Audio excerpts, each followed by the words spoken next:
Alright guys, first video here. I'm going to start making videos just about anything in World of Warcraft. Classes, news, strategies, BGs, a lot of PvP. I might start PvEing soon. I haven't really on my Shaman, but my first video here is going to be a class overview on Elemental Shaman. So all you Ellies out there who haven't quite found the grip of what they want to do in a PvP fight, I'll show you what you want to do. So, facing melees, such as warriors and DKs that can close that distance between you, maybe druids with their charge and rogues with shadow step, what you want to do with your just basic rotation on any class is just start out with a flame shock, lava burst. You want that elemental blast buff that can give you either haste mastery or crit, and depending on what you get, you'll get a lot of procs. So, as a melee gets up to you nice and close, you want to use Thunderstorm, which is on 22-second cooldown. But if they're using double time or 12-second cooldown on charge, which would be Juggernaut, you want to use Earth Grab Totem and Ghost Wolf. Make sure you have Glyph of Ghost Wolf.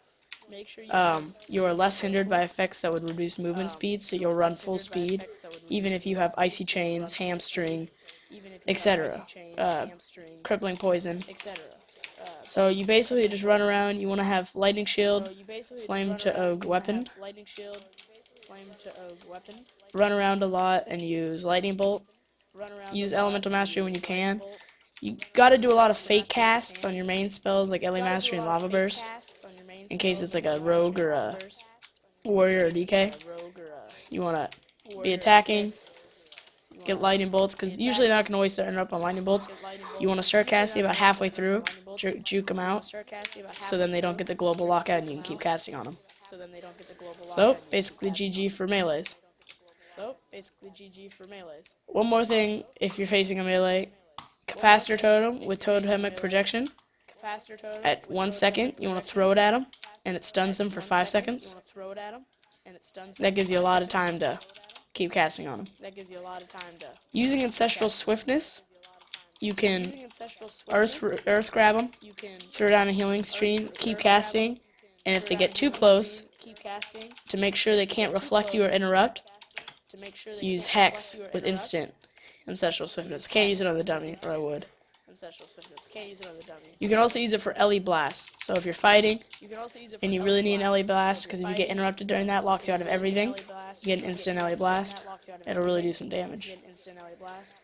Alright, moving on to casters, such as mages, warlocks, all of the above, especially other elemental shamans, because elemental's burst is ridiculous, and we'll get to that.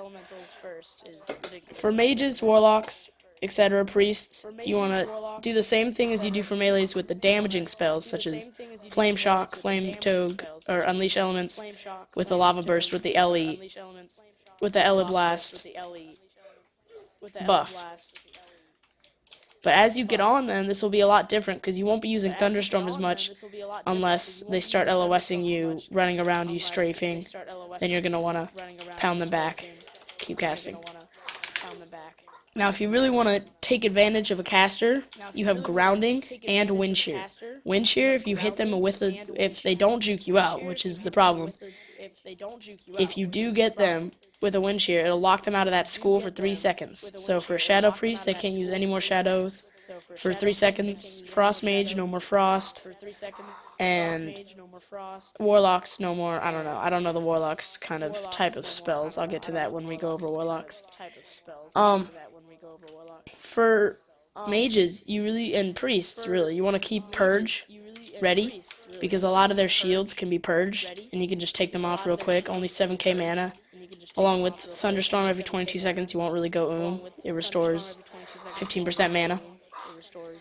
So if you're gonna keep attacking on a mage, this would be specifically mage. If you want to take off their Deep Freeze, Deep Freeze with their Frost Bomb, use Glyph of Shamanistic Rage. Activating your Shamanistic Rage ability also cleanses you of all dispellable harmful magic effects. So if I get Deep Freezed with a Frost Bomb on me, I click that, reduces my damage taken by 30%, and takes off Deep Freeze, and Frost Bomb. It also takes off Hodge, Hand of Justice or Fist of Justice. Hammer of Justice, my bad. A Fist of Justice or Hammer of Justice, which is really useful in arena type close combat fighting because you really need to stay out of CC. Now when you're using Grounding Totem against Warlocks, this is very important. 25-second cooldown, you want to use this for when it's Destruction, every Chaos Bolt. You can. You want to Wind Shear, Chaos Bolt, Wind Shear or Grounding Totem because Chaos Bolt hurts really bad. They can hit up to, I've seen 220Ks hit with Chaos Bolt, so watch out for that. When you're fighting other elemental shamans, you want to always hit the Wind Shear during their elemental blast. You can Grounding Totem their lava burst.